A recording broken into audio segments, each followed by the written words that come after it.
ದಣಿದು ಬಂದ ತಂದೆ ತಾಯಿ ಮಕ್ಕಳ ಪ್ರಶ್ನೆಗಳಿಗೆ ಉತ್ತರಿಸುವುದಿಲ್ಲ, ಮಕ್ಕಳೊಟ್ಟಿಗೆ ಕತೆ ಹೇಳುವುದಿಲ್ಲ.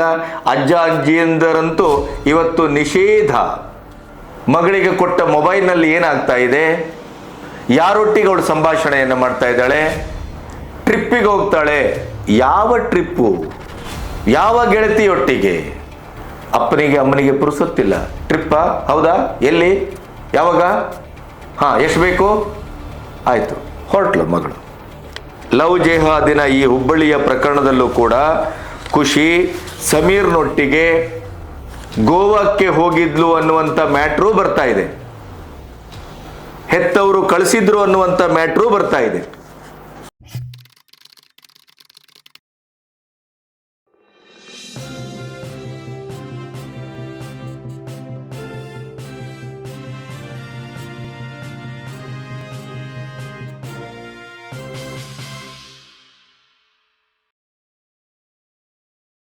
ನಮಸ್ತೆ, ಬಿ ಗಣಪತಿ ಚಾನಲ್ಲಿಗೆ ಸ್ವಾಗತ. ಹುಬ್ಬಳ್ಳಿ ಮತ್ತು ಧಾರವಾಡದ ಪ್ರಕರಣವನ್ನು ಸುದೀರ್ಘವಾಗಿ ನಿಮ್ಮೆದುರು ತೆರೆದಿಟ್ಟಿದ್ದೆ. ಈಗ ನನಗೆ ನನ್ನ ಒಳಗಿನ ದುಃಖವನ್ನು ಹೇಳ್ಕೋಬೇಕು.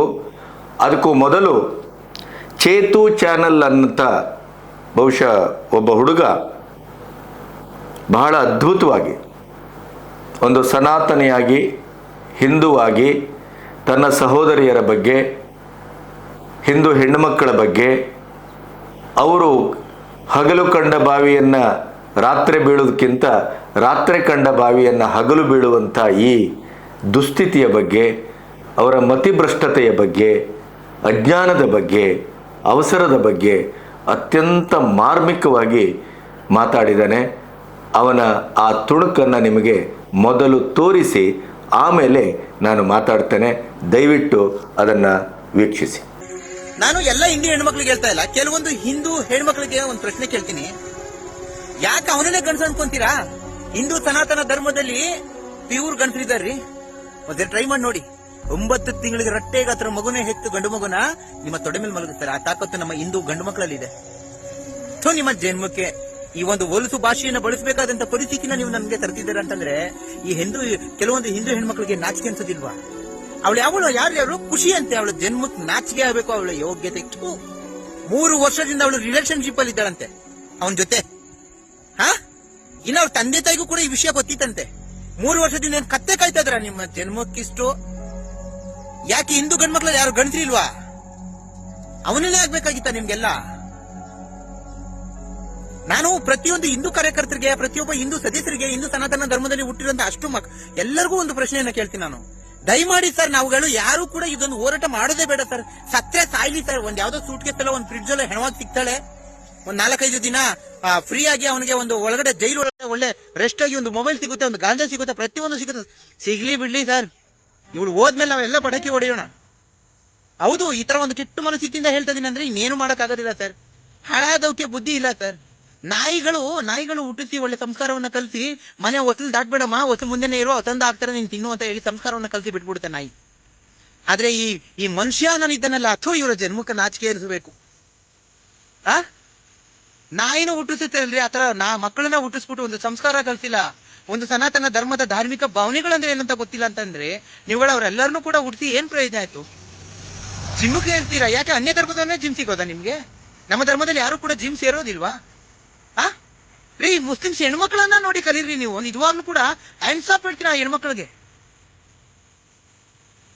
ತುಂಬಾನೇ ಧರ್ಮವನ್ನ ಗೌರವಿಸ್ತಾರೆ. ಹಾಳಾದ ಈ ಮುಂಡವಕ್ಕೆ ಏನ್ ಬಂದಿರೋದ್ರಿ? ಅರ್ಧಂಬರ್ಧ ಬಟ್ಟೆ ಹಾಕೊಂತವೆ, ಬಟ್ಟೆ ಬಿಚ್ಚಿ ವಿಡಿಯೋಗಳಲ್ಲಿ ತೋರಿಸ್ತೇವೆ. ಇಂಥ ದರಿದ್ರದವು ಎಂತ ಸಮಾಜ ರೀ ನಮ್ದು. ನಿಜವಾಗ್ಲೂ ಕೂಡ ನಮ್ಮ ಹಿಂದೂ ಸನಾತನ ಧರ್ಮದಲ್ಲಿ ಹಿಂದೂ ಹೆಣ್ಮಕ್ಳು ತಪ್ಪಿಲ್ಲ, ಇಲ್ಲ ಮುಸ್ಲಿಮ್ಸ್ ಗಂಡು ಮಕ್ಕಳದು ತಪ್ಪಿಲ್ಲ. ಇಲ್ಲಿ ಆ ಹಿಂದೂ ಹೆಣ್ಮಕ್ಳನ್ನ ಎತ್ಬಿಟ್ಟು ಬೀದಿ ಬಿಡ್ತಾರಲ್ಲ ಆ ಪೋಷಕರು ಅನ್ನೋ ನಾಯಿಗಳು, ಕೆಲವೊಂದು ಜನ, ಎಲ್ಲರೂ ಅಲ್ಲ, ಅಂತ ನಾಯಿಗಳಿಗೆ ಚಪ್ಪಲಿ ಹೊಡಿಬೇಕು. ನಮ್ಮ ಹಿಂದೂ ಸಂಸ್ಕಾರವನ್ನ ಕಲಿಸಿ ಅಂತ ಹೋಗ್ಲಿ. ಹಾಳಾದವು ಸಾಯ್ಲಿ ಬಿಟ್ಬಿಡಿ ಸರ್. ನಿಜವಾಗ್ಲೂ ತುಂಬಾ ಅಸಹ್ಯ ಅನ್ಸುತ್ತೆ ನನ್ಗೆ ಮಾತಾಡ್ಲಿಕ್ಕೆ. ಜೈ ಶ್ರೀರಾಮ್. ಈ ವಿಡಿಯೋವನ್ನ ಆದಷ್ಟು ಇನ್ನಷ್ಟು ಬಲಿಯಾಗುವಂತ ಹೆಣ್ಮಕ್ಳುಗಳಿಗೆ ಶೇರ್ ಮಾಡಿ. ವೀಕ್ಷಿಸಿದ್ರಲ್ಲ, ಅವರು ಬಳಸಿದ ಭಾಷೆ ನಿಮಗೆ ನೋವು ತರಬಹುದು, ಅವರು ಮಾತಾಡಿದ ಮಾತು ಕಟುವಾಗಿರಬಹುದು. ಆ ಹುಡುಗನ ಮಾತಿನ ಒಳಗಡೆ ಒಂದು ಉಜ್ವಲವಾದಂಥ ಜ್ವಲಂತವಾದಂಥ ನಿಗಿನಿಗಿಯಾದಂಥ ಸತ್ಯದ ಬೆಂಕಿ ಇದೆ ಅನ್ನೋದನ್ನು ನೀವು ಅರ್ಥ ಮಾಡ್ಕೊಂಡಿದ್ದೀರಿ ಅಂತ ನಾನು ಭಾವಿಸ್ತೇನೆ. ಇದೇ ದಾಟಿಯಲ್ಲಿ ನಾನು 10 ವಿಡಿಯೋವನ್ನು ಮಾಡಿದ್ದೇನೆ. ಇತ್ತೀಚೆಗೆ ಒಮ್ಮೆ ನಾನು ನಿಮ್ಮ ಎದುರನ್ನೇ ಮಾತಾಡಿಕೊಂಡಿದ್ದೆ. ಏನು, ಇನ್ನು ಲವ್ ಜೆಹಾದ್ ಬಗ್ಗೆ ನಾನು ಮಾತಾಡೋದಿಲ್ಲ. ಯಾಕೆ? ಜೆಹಾದಿಗಳು ಬಹಳಷ್ಟು ಜನ ಇದ್ದಾರೆ, ಹೌದು. ಬೇರೆ ಬೇರೆ ಮಾರ್ಗದಿಂದ ಬರ್ತಾ ಇದ್ದಾರೆ ಅವರು, ಹೌದು. ಹಿಂದೂ ಅನ್ನುವಂಥ ಹೆಸರಿನಲ್ಲಿ ಬರ್ತಾ ಇದ್ದಾರೆ, ಹೌದು. ಹಿಂದೂ ಧರ್ಮದ ಬಗ್ಗೆ ಇರುವಂಥ ಪ್ರೀತಿ ವಿಶ್ವಾಸ ಇವೆಲ್ಲದವನ್ನು ಬಳಸ್ಕೊಂಡು ನಮ್ಮ ಒಳಗಡೆನೆ ಬಂದು ನಮ್ಮ ಒಳಗಡೆನೆ ನುಗ್ಗಿ ನಮ್ಮ ಮನೆ ಮನಸ್ಸಿನ ಒಳಗಡೆನೆ ನಿಂತು ನಮ್ಮನ್ನು ಫುಟ್ಬಾಲ್ ಆಡ್ತಾ ಇದ್ದಾರೆ. ನಮ್ಮ ಹೆಣ್ಣುಮಕ್ಕಳನ್ನು ನಮ್ಮ ಕಣ್ಣೆದುರೇ ಕಾಣ್ತಾ ಇರುವಾಗಲೇ ಎತ್ಕೊಂಡು ಹೋಗ್ತಾ ಇದ್ದಾರೆ. ಮತ್ತೆ ಮತ್ತೆ ಇದನ್ನು ಪೋಷಕರ ಬಗ್ಗೆ ಮಾತಾಡಬೇಕು, ಹೆತ್ತವ್ರ ಬಗ್ಗೆ ಮಾತಾಡಬೇಕು, ಈ ಸಮಾಜದ ಬಗ್ಗೆ ಮಾತಾಡಬೇಕು. ನಮ್ಮ ಧರ್ಮಬೀರುಗಳು ಅವರದೇ ಮಠದ ಚಿಂತೆ, ಅವರಿಗೆ ಕೌಪೀನವನ್ನು ಭದ್ರ ಇಟ್ಕೊಳ್ಳದೇನೆ ಅಬಾಲ ವೃದ್ಧರು ಯಾರಾದರೂ ಆಗುತ್ತೆ. ಮುರುಘಾ ಮಠದ ಉದಾಹರಣೆ. ಅವರ ಮೇಲೆ ನಂಬಿಕೆ ಇಟ್ಟು ಮಕ್ಕಳನ್ನು ಶಾಲೆಗೆ ಶಿಕ್ಷಣಕ್ಕೆ ಕಳಿಸಿದರೆ ಅವರು ಪಲ್ಲಂಗಕ್ಕೆ ಕರೀತಾರೆ. ಇವರಿಂದ ಧರ್ಮಕ್ರಾಂತಿಯನ್ನೋ ಧರ್ಮ ಜಿಜ್ಞಾಸೆಯನ್ನೋ ಅಥವಾ ಸಮಾಜಕ್ಕೆ ಸಂಸ್ಕೃತಿಗೆ ಏನು ಕೊಡುಗೆಯನ್ನು ನಿರೀಕ್ಷೆ ಮಾಡ್ತೀರಿ? ಇನ್ನು ನಾವು ಹೆತ್ತವರು, ನಮಗೆ ಇವತ್ತು ಬದುಕುವುದೇ ಒಂದು ಸವಾಲು. ಕಾಂಪಿಟೇಟಿವ್ ಜಗತ್ತಲ್ಲಿ ಬದುಕಬೇಕು, ಅವರಿಗಿಂತ ಹೆಚ್ಚು ಅತ್ಯಂತ ಒಂದು ಶ್ರೇಷ್ಠವಾಗಿ ಕಾರು ಬಂಗ್ಲೆ ಮನೆ ಎಲ್ಲದರ ಮೂಲಕ ಸಮಾಜದಲ್ಲಿ ನಾನೇನು ಕಡಿಮೆ ಅನ್ನುವ ಲೆವೆಲಲ್ಲಿ ನಾವು ಬದುಕಬೇಕು ಅನ್ನೋದಕ್ಕಾಗಿ ಓಡ್ತಾನೇ ಇದ್ದೇವೆ.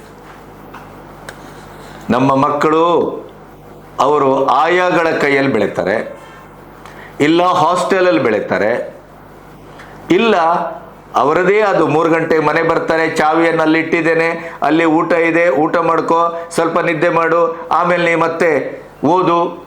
ಅವರನ್ನು ಒಂಟಿಯಾಗೇ ಬಿಡ್ತಾ ಇದ್ದೇವೆ. ದಣಿದು ಬಂದ ತಂದೆ ತಾಯಿ ಮಕ್ಕಳ ಪ್ರಶ್ನೆಗಳಿಗೆ ಉತ್ತರಿಸುವುದಿಲ್ಲ, ಮಕ್ಕಳೊಟ್ಟಿಗೆ ಕತೆ ಹೇಳುವುದಿಲ್ಲ. ಅಜ್ಜ ಅಜ್ಜಿಯಂದರಂತೂ ಇವತ್ತು ನಿಷೇಧ. ಮೈಕ್ರೋ ಫ್ಯಾಮಿಲಿಯಲ್ಲಿ ಅವರೆಲ್ಲರೂ ಅನಾಥಾಶ್ರಮ ಇಲ್ಲದೇ ಇದ್ರೆ ವೃದ್ಧಾಶ್ರಮ, ಮನೆಯಲ್ಲಿಲ್ಲ. ಅಜ್ಜ ಅಜ್ಜಿಯರ ತೊಡೆ ಮೇಲೆ ಕೂತು ಕತೆ ಕೇಳುವ, ಪುರಾಣ ಕೇಳುವ, ಭಗವದ್ಗೀತೆಯನ್ನು ಕೇಳುವ, ಮಹಾಭಾರತ ರಾಮಾಯಣವನ್ನು ಆಲಿಸುವ ಆ ದಿನಗಳು ಮುಗಿದು ಹೋಗಿದೆ. ಮಕ್ಕಳಿಗೆ ಪ್ರೀತಿಯ ಯಾವುದೇ ಆವರಣ ದಕ್ತಾ ಇಲ್ಲ.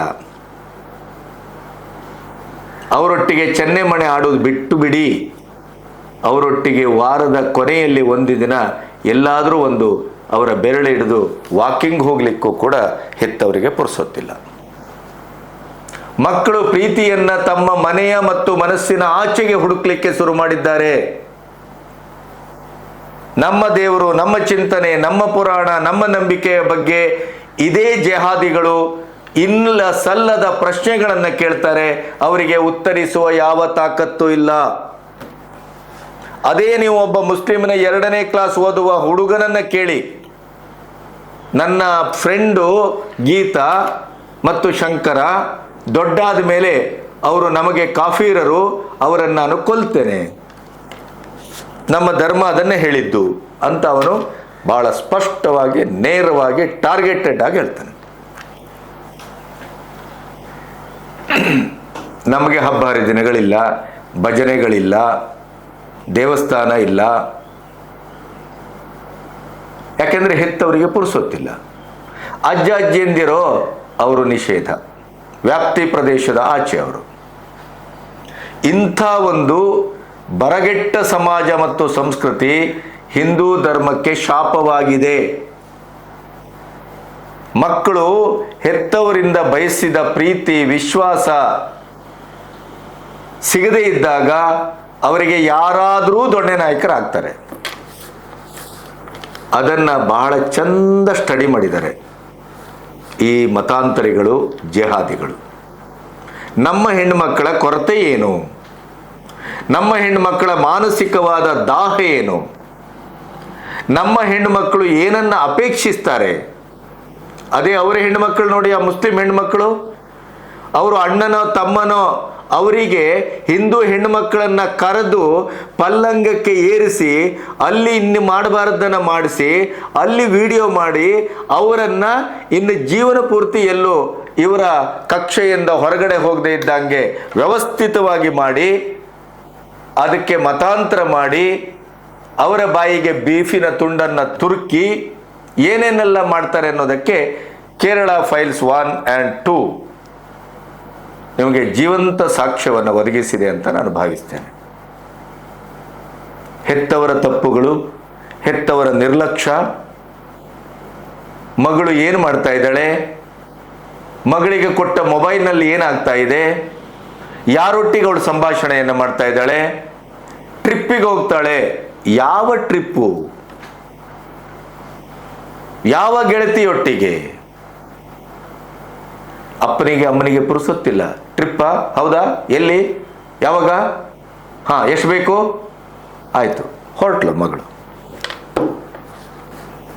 ಇದೇ ಲವ್ ಜೆಹಾದಿನ ಈ ಹುಬ್ಬಳ್ಳಿಯ ಪ್ರಕರಣದಲ್ಲೂ ಕೂಡ ಖುಷಿ ಸಮೀರ್ನೊಟ್ಟಿಗೆ ಗೋವಾಕ್ಕೆ ಹೋಗಿದ್ಲು ಅನ್ನುವಂಥ ಮ್ಯಾಟ್ರೂ ಬರ್ತಾ ಇದೆ, ಹೆತ್ತವರು ಕಳಿಸಿದ್ರು ಅನ್ನುವಂಥ ಮ್ಯಾಟ್ರೂ ಬರ್ತಾ ಇದೆ.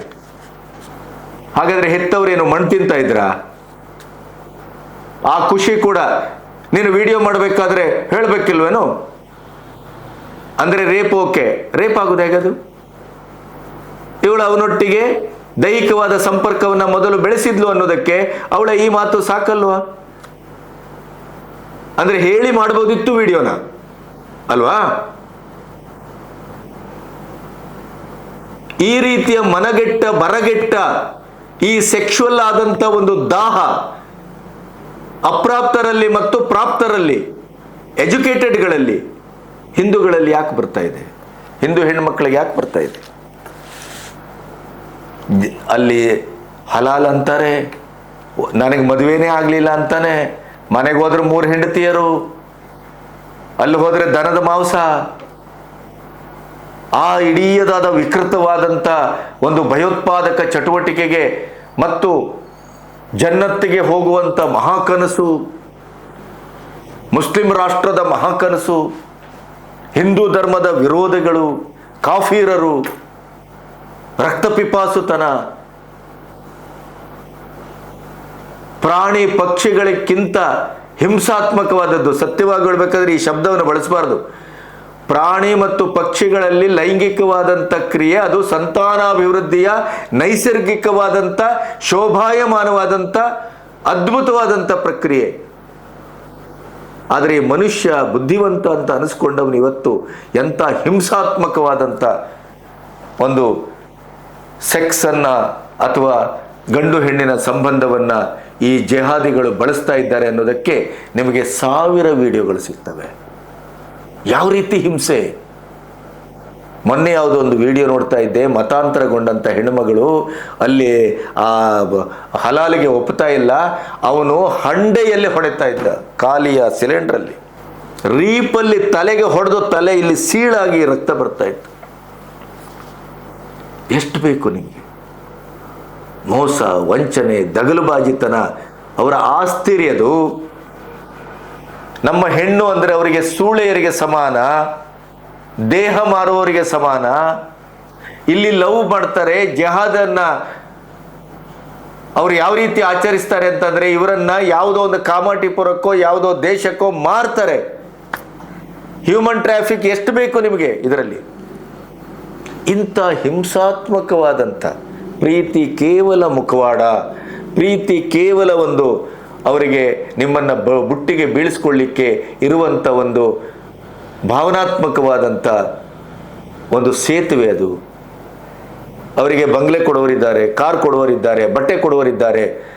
ಅದರ ಮುಸ್ಲಿಮರಿಗೆ ಆ ಜೆಹಾದ್ಗಳಲ್ಲಿ ಬ್ರಾಹ್ಮಣರಿಗಾದರೆ 15 ಲಕ್ಷ, ಅದೇ SC/ST ಆದರೆ 8ರಿಂದ 10 ಲಕ್ಷ. ಬೇರೆ ಬೇರೆ ಜಾತಿ, ಬೇರೆ ಬೇರೆ ವರ್ಗಕ್ಕೆ ಬೇರೆ ಬೇರೆ ರೀತಿಯ ಹಣ. ಇದಕ್ಕೆ ಎಲ್ಲೆಲ್ಲಿಂದಲೂ ಫಂಡಿಂಗು. ಇದೆಲ್ಲವೂ ವ್ಯವಸ್ಥಿತವಾಗಿ ನಡೀತಾ ಇದೆ. ಎಷ್ಟು ಒದರ್ಕೊಳ್ಳೋಣ? ಆ ಚೇತು ಚಾನಲ್ ಅವನು ಹೇಳ್ದಾಗೇನೆ ಯಾವ ಕರ್ಮಕ್ಕೆ ಮಾತಾಡೋಣ ನಾವು? ಯಾವ ಕರ್ಮಕ್ಕೆ ನಿಮಗೆ ಬುದ್ಧಿ ಹೇಳೋಣ? ಯಾವ ಕರ್ಮಕ್ಕೆ ನಮ್ಮ ಗಂಟ್ಲು ಶೋಷಣೆ ಮಾಡ್ಕೊಳ್ಳೋಣ? ಹಾಳಾಗಿ ಹೋಗಿ ಅಲ್ಲ. ನಿಮಗಂಥ ಹಿಂಸಾತ್ಮಕವಾದಂಥ ಬದುಕು, ಕಂಡಂಥ ಗಂಡಸರು ನಿಮ್ಮ ಮೇಲೆ ಬಂದು ಮಾಡುವ ಅತ್ಯಾಚಾರ, ಹಲಾಲ್ನ ಹೆಸರಲ್ಲಿ ಅವನ 3ನೇದೋ 4ನೇದೋ ಹೆಂಡತಿಯಾಗಿ ಕೊನೆಗೆ ಅವನ ಹೊಡೆತ ಬಡ್ತ ಎಲ್ಲವನ್ನ ಸಹಿಸಿಕೊಳ್ಳುವಂಥ ದೌರ್ಭಾಗ್ಯ ನಿಮಗೆ ಯಾಕೆ? ನಿಮಗೆ ಅಪ್ಪ ಅಮ್ಮ ಹಾಗಾದರೆ 20-22 ವರ್ಷದವರೆಗೆ ನಿಮ್ಮನ್ನ ಹೊಟ್ಟೆ ಬಟ್ಟೆ ಕಟ್ಟಿ ಬೆಳೆಸ್ತಾರಲ್ಲ, ಕೊನೆಗೆ ಅವನೊಟ್ಟಿಗೆ ಹೋಗುವಾಗ ಅಪ್ಪ ಅಮ್ಮನನ್ನ ಒಂದು ನೆರಳನ್ನು ಕೂಡ ನೋಡದೇನೆ ಹೋಗ್ತಿರಲ್ಲ. 15 ದಿನ ಪ್ರೀತಿ, ತಿಂಗಳ ಪ್ರೀತಿ, 3 ತಿಂಗಳ ಪ್ರೀತಿ. ಮನುಷ್ಯರ ನೀವೆಲ್ಲ? ಮನುಷ್ಯರ? ನಿಮಗೆ ನಿಮ್ಮ ಸ್ವಂತಿಕೆ ಇಲ್ವಾ? ಬುದ್ಧಿ ಇಲ್ವಾ? ಮೆಸ್ಮರೈಸ್ಗ ಆಗುವುದು ಅಂದ್ರೆ ಈರ್ ಮಟ್ಟಕ್ಕ. ವಿಡಿಯೋ ನೋಡ್ತಿರಲ್ಲ, 24 ಗಂಟೆ ಕೈಯಲ್ಲಿ ಫೋನ್ ಇರ್ತದಲ್ಲ, ಆ ಫೋನ್ನಲ್ಲಿ ಬರುವುದನ್ನು ನೋಡುವುದಿಲ್ವಾ ನೀವು? ಆ ಹೆಣ್ಮಕ್ಳಿಗೆ ಆದ ಅನ್ಯಾಯದ ಚಿತ್ರಣವನ್ನು ಕಾಣುವುದಿಲ್ವಾ ನೀವು? ಅದು ನಿಮ್ಮನ್ನ ಕರುಳನ್ನು ಉರಿಸುವುದಿಲ್ವಾ? ಕಣ್ ತೆರೆಸುವುದಿಲ್ವಾ? ಆ ಹೆತ್ತವರ ಕಣ್ಣೀರು ನಿಮಗೆ ಅರ್ಥವೇ ಆಗುವುದಿಲ್ವಾ? ಈ ದರಿದ್ರ ಜೇಹಾದಿಗಳ ರಕ್ಕಸತನ ನಿಮಗೆ ಭಯ ಹುಟ್ಟಿಸುವುದಿಲ್ವಾ? ಏನಾಗಿದೆ? ವೆಲ್ ಎಜುಕೇಟೆಡ್ಗಳು, ಬಹಳ ಮೇಲ್ವರ್ಗದಿಂದ. ಅಂಜಲಿ ಪ್ರಕರಣ ಏನಾಯ್ತು? ನೇಹನ ಪ್ರಕರಣ ಏನಾಯ್ತು? ಹೇಳು ಹೆಸರಿಲ್ಲದನೆ, ಯಾವ ತನಿಖೆಯೂ ಇಲ್ಲದನೆ ಏನಾಯ್ತು ಅನ್ನೋದೇ ಕೂಡ ನಾವೊಂದು 500 ಬಾರಿ ಒದರಿದ್ದೇನೆ, ಯಾವ ಸುದ್ದಿಯೂ ಬರ್ತಾ ಇಲ್ಲ. ನೇಹನ ತಂದೆ ಅಂತೂ ಸಿದ್ದರಾಮಯ್ಯನವರು ಬಂದ್ಬಿಟ್ರು, ಹೇಳ್ಬಿಟ್ರು ಕಾಂಗ್ರೆಸ್ನಲ್ಲಿ ಬಹಳ ದೊಡ್ಡ ಭವಿಷ್ಯ ಇದೆ ಅಂತೇಳಿ ಮಗಳ ಹಸಿಯಾದ ಕೊಲೆಯನ್ನ ಅವರು ಮರೆತು ಬದುಕ್ತಾ ಇದ್ದಂಗೆ ಕಾಣುತ್ತೆ. ಮನುಷ್ಯ ಎಷ್ಟು ಸ್ವಾರ್ಥಿ ಅನ್ನೋದಕ್ಕೆ ಇದು ಜ್ವಲಂತ ಉದಾಹರಣೆ. ಹಾಡೆ ಹಗಲು ಈ ಮತಿಗೆಟ್ಟ ಜೇಹಾದಿಗಳು ಅವರಿಬ್ಬರನ್ನೂ ಕೊಂದು ಕಳೆದು ಹೋದರು. ಏನೂ ಆಗಿಲ್ಲ. ಅತ್ಯಂತ ನೋವಾಗುತ್ತೆ, ಎದೆ ನಡುಗುತ್ತೆ, ಕರಳು ಉರಿಯುತ್ತದೆ. ಯಾಕೆಂದ್ರೆ ನಾವು ಹೆಣ್ಣತ್ತೆವರು.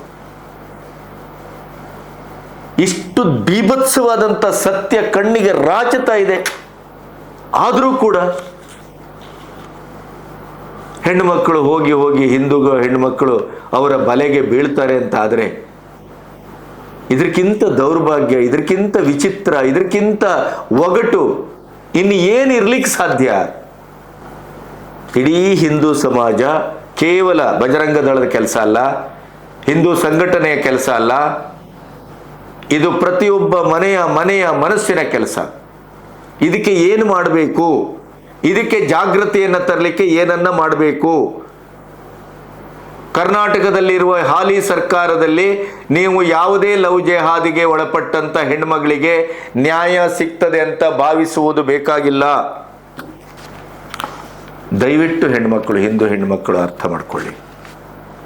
ಮತ್ತೆ ನಮ್ಮ ಸನಾತನಿಗಳು, ಹಿಂದೂಗಳು, ನಾವು ಸಂಘಟನಾತ್ಮಕವಾಗಿ ಮನೆಗೆ, ಮನಸ್ಸಿಗೆ ಕನಿಷ್ಠ ಪಕ್ಷ ವಾರದಲ್ಲಾದರೂ 1 ದಿನ, ತಿಂಗಳಲ್ಲಿ 2 ದಿನ ಒಂದೊಂದು ಕಡೆ ಸೇರಿ ನಮ್ಮ ಹಿಂದೂ ಹೆಣ್ಣುಮಕ್ಕಳನ್ನು ಗುಡ್ಡೆ ಹಾಕ್ಕೊಂಡು ನಾವು ಅವರಿಗೊಂದಿಷ್ಟು ತಿಳಿ ಹೇಳುವ, ಪ್ರಜ್ಞೆ ಮೂಡಿಸುವ, ಎಚ್ಚರಿಕೆಯ ಮಾತುಗಳನ್ನಾಡುವ. ಇಂಥ ಘಟನೆಗಳು ಹೀಗೀಗ ಆಗ್ತಾ ಇದೆ. ಆ ಜಿಮ್ಗೆ ಹೋದಾಗ ನಮ್ಮ ದರಿದ್ರ ಹೆಣ್ಮಕ್ಕಳಿಗೆ ಅವನು ಎಂಥ ಟ್ರೈನರ್ ಅಂತ ಅರ್ಥ ಆಗೋದಿಲ್ವಾ? ಒಬ್ಬ ಶುದ್ಧವಾದಂಥ ಹೆಣ್ಮಗಳಿಗೆ ಅಪ್ಪನ ಟಚ್ಚಿಂಗು, ಅಮ್ಮನ ಮುಟ್ಟುವಿಕೆ, ಸಹೋದರರ ಮುಟ್ಟುವಿಕೆ, ಒಳ್ಳೆಯ ಸ್ನೇಹಿತರ ಮುಟ್ಟುವಿಕೆ ಮತ್ತು ಇಂಥ ದಗಲಬಾಜಿಗಳ ಮುಟ್ಟುವಿಕೆ, ಅದರ ವ್ಯತ್ಯಾಸ ಗೊತ್ತಾಗತ್ತೆ ಅಂತ ನಾನು ನಂಬಿದ್ದೇನೆ. ಅದು ಹೆಣ್ಣುಮಕ್ಕಳ ಸ್ಪರ್ಶ ಪ್ರಜ್ಞೆ. ಅರ್ಥ ಆಗುವುದಿಲ್ಲ. 7 ಗಂಟೆ ನಂತರ ಯಾಕೆ ಜಿಮ್ಗೆ ಹೋಗಬೇಕು? ಅಥವಾ ಜಿಮ್ಮಿನ ಟ್ರೈನರ್ ಒಟ್ಟಿಗೆ ಮೈ ಕೈ ಮುಟ್ಟುಕೊಳ್ಳುವ, ನಿಮ್ಮ ಮರ್ಮಾಂಗವನ್ನು ಮುಟ್ಟುವ ಮಟ್ಟಕ್ಕೆ ಅವರು ಬರ್ತಾರೆ ಅಂತ ಆದರೆ ಚಪ್ಪಲಿಯಲ್ಲಿ ತೆಗೆದು ಹೊಡೆಯುವುದಿಲ್ಲ ಯಾಕೆ? ಅವರ ಹೆಣ್ಣುಮಕ್ಕಳನ್ನ ಎಷ್ಟು ಪ್ರೊಟೆಕ್ಟಿವ್ ಆಗಿ ಇಟ್ಕೊಂಡಿದ್ದಾರೆ ನೋಡಿದಿಲ್ಲ ನೀವು? ಅವರ ಹೆಣ್ಮಕ್ಳನ್ನು ನಾವು ಯಾರಾದರೂ ಒಂದು ಪ್ರೀತಿಯಿಂದ ಸ್ನೇಹಿತರಾಗಿ ಒಂದು ಹೆಗಲ ಮೇಲೆ ಕೈ ಹಾಕಿ ಮಾತಾಡಲಿ ನೋಡೋಣ. ಹಿಂದೂ ಹುಡುಗ ಬಿಡ್ತಾರ ಅವರು? ಅಂದ್ರೆ ನಾವೆಲ್ಲ ನಮ್ಮ ಹೆಣ್ಮಕ್ಕಳು ಬಿಟ್ಟು ಬಿದ್ದಿದ್ದಾರೆ. ಇಂಥ ಒಂದು ಜಾಗೃತ ಸಮಾಜವನ್ನು ನಾವು ಕಟ್ಟದೇ ಇದ್ದರೆ ನಮ್ಮ ಹೆಣ್ಣುಮಕ್ಕಳು ಖಂಡಿತವಾಗಿಯೂ ಅವರ ಲವ್ ಜೆಹಾದಿನ ಈ ರ್ಯಾಕೆಟಿಗೆ ಖಂಡಿತವಾಗಿ ಸಾಮೂಹಿಕವಾಗಿ ಬಲಿಯಾಗುವ ದಿನ ದೂರ ಇಲ್ಲ ಅಂತ ಭಾವಿಸ್ತೇನೆ. ಯಾಕೆಂದರೆ ನಮ್ಮ ಹೆಣ್ಣುಮಕ್ಕಳಿಗಂತೂ ಪ್ರಜ್ಞೆ ಇಲ್ಲ, ನಮ್ಮ ಹೆಣ್ಣುಮಕ್ಕಳಿಗೆ ಅವರಿಗೆ ಯಾವುದೇ ವ್ಯವಧಾನ ಇಲ್ಲ, ನಮ್ಮ ಹೆಣ್ಣುಮಕ್ಕಳಿಗೆ ದುರಹಂಕಾರ. ನಾವು ನಡೆದದ್ದೇ ದಾರಿ. ಎಲ್ಲವೂ ಆಧುನಿಕತೆ, ಮಾಡರ್ನಿಸಮ್ ಅನ್ನುವ ಹೆಸರಿನಲ್ಲಿ ಇವತ್ತು ಎಷ್ಟರ ಮಟ್ಟಿಗೆ ಅಂತಂದರೆ ಅವರವರ ಶೀಲದ ಮಟ್ಟಿಗೆ ಕೂಡ ಏನಾಗುತ್ತೆ, ಒಂದು ಸರಿ ಎರಡು ಸರಿ ಏನಾಗುತ್ತೆ, ಈ ಮಟ್ಟಕ್ಕೆ ಬಂದು ನಿಂತಾಗಿದೆ. ಹಾಗಾಗಿ ಲವ್ ಜೆಹಾದ್ ಮಾಡುವಂಥ ಈ ಪಠಿಂಗರು, ಈ ಭಾವನಾತ್ಮಕವಾಗಿ ಮೋಸಗೊಳಿಸುವಂಥ ಈ ಮೋಸಗಾರರು ಎಷ್ಟು ಡೇಂಜರಸ್ಸೋ ಅಷ್ಟೇ ನಮ್ಮ ಹೆಣ್ಣುಮಕ್ಕಳು ಕೂಡ ಅಷ್ಟೇ ಕೆಟ್ಟ ದಾರಿಯಲ್ಲಿ ಹೋಗ್ತಾ ಇದ್ದಾರೆ. ಅವರಿಗೆ ಯಾವುದೇ ರೀತಿಯಲ್ಲಿ ಬುದ್ಧಿ ಹೇಳಿದರೂ ಅವರು ಅದನ್ನು ಧಿಕ್ಕರಿಸಿ ಹೋಗುವಂಥ ಒಂದು ವಿಚಿತ್ರವಾದಂಥ ಮನೋಭಾವ ರೋಗದ ಹಾಗೆ, ಅರ್ಬುದದ ಹಾಗೆ ಅಂಟಿದೆ. ಅದಕ್ಕಾಗಿಯೇ ಆ ಚೇತನ್ ಅನ್ನೋ ಹುಡುಗ ಅಷ್ಟು ನೊಂದು ನುಡಿದದ್ದು. ನಮಸ್ತೆ.